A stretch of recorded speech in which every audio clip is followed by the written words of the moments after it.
2023 का world cup चल रहा है और उस वर्ल्ड कप में वेस्टइंडीज की टीम हिस्सा नहीं ले रही, लेकिन हम सब जानते हैं कि वेस्टइंडीज के पास तमाम ऐसे खिलाड़ी हैं जो उसके मौजूदा टीम के खिलाड़ियों से कहीं ज्यादा टैलेंटेड हैं, लेकिन क्योंकि उनकी प्रायोरिटीज लीग क्रिकेट खेलना है, उनकी प्रायोरिटीज कुछ और है और बोर्ड के साथ उनके विवाद जो हैं वो इतने ज्यादा बड़े हैं कि वो इंटरनेशनल क्रिकेट को उतनी प्रायोरिटी पे नहीं रख रहे हैं।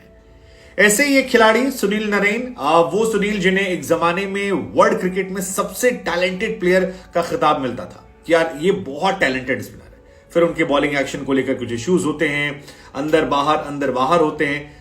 वो खिलाड़ी जिसने वेस्टइंडीज को पहली बार T20 क्रिकेट में चैंपियन बनवाया था, वो खिलाड़ी जिसे क्रिकेट में पहली बार रेड कार्ड मिला जब वो कैरेबियन प्रीमियर लीग खेल रहे थे, रेड कार्ड फुटबॉल वाला, हाँ वही।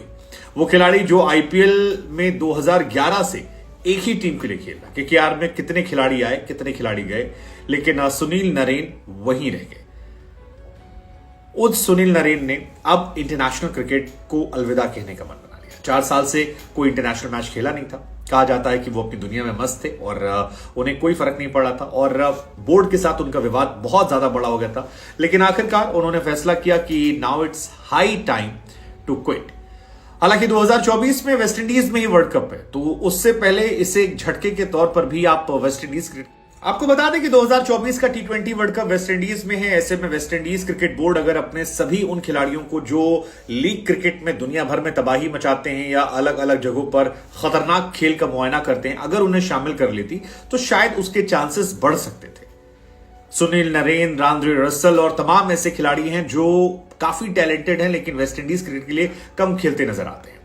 सुनील नरेन ने लास्ट टाइम 2019 में इंडिया के सामने मैच खेला था और उसके बाद से उन्हें उनकी टीम में जगह नहीं मिली और इसी बात को लेकर उन्होंने इंस्टाग्राम पर एक पोस्ट किया जिसमें लिखा कि वेस्टइंडीज क्रिकेट से खेले हुए मुझे 4 साल से अधिक समय हो गया, 4 साल से मैं नेशनल टीम का हिस्सा नहीं हूं। बहुत सारे इश्यूज रहे जिस वजह से मुझे क्रिकेट से दूरी होनी पड़ी। दरअसल वेस्टइंडीज क्रिकेट बोर्ड में सैलरी का इशू है और सैलरी का इशू है, ऑल्सो कुछ और इश्यूज हैं। उस वजह से तमाम खिलाड़ी जो हैं खेलना पसंद नहीं करते क्योंकि पैसे मुट्ठी भर मिलते हैं, एटीट्यूड का इशू है। सो वेस्टइंडीज क्रिकेट बोर्ड की जगह वो दूसरी लीग्स को प्रायोरिटी देते हैं और अब क्योंकि इंटरनेशनल लीग्स इतनी ज्यादा हो गई हैं कि आप साल भर कहीं ना कहीं खेलते रहते हैं, सो उस वजह से इन्हें इश्यूज नहीं होते हैं। हालांकि सुनील नरेन कई सारी फ्रेंचाइज लीग में खेल रहे हैं, जबरदस्त खेल रहे हैं और वहां पर अच्छा कर रहे हैं।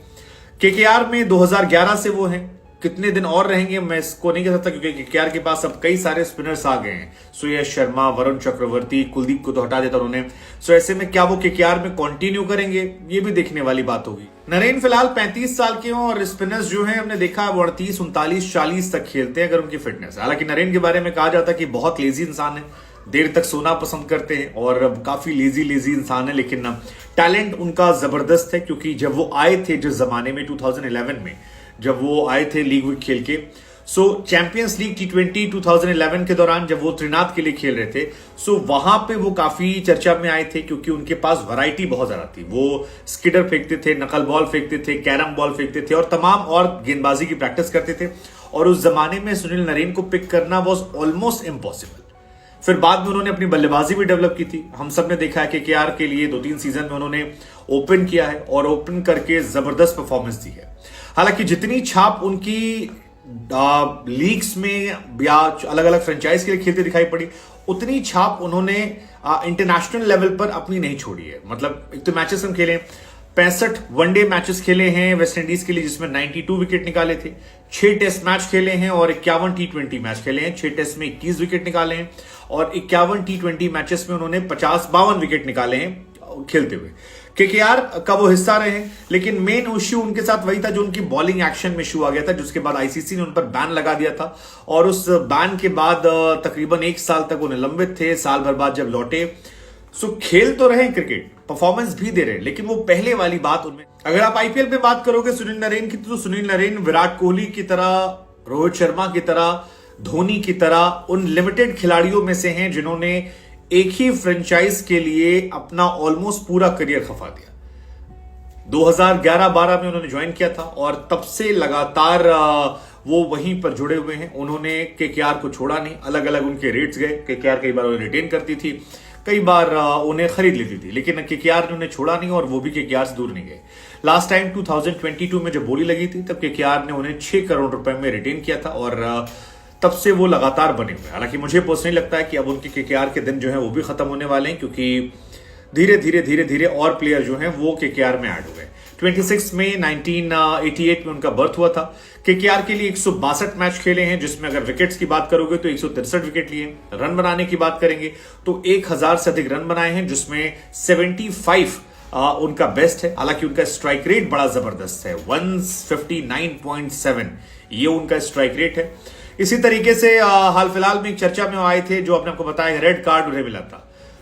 कैरिबियन प्रीमियर लीग चली थी 2023 में और इस साल पहली बार क्रिकेट में फुटबॉल की तरह रेड कार्ड निकाला गया था, जहां पर कहा गया था कि अगर आप 18 ओवर से डिले होते हैं तो फिर आपको रेड कार्ड दिया जाएगा। और सुनील नरेन वो पहले प्लेयर बने थे सीपीएल में जो रेड कार्ड उल्लंघन के लिए रेड कार्ड पाने वाले थे। आपकी फेवरेट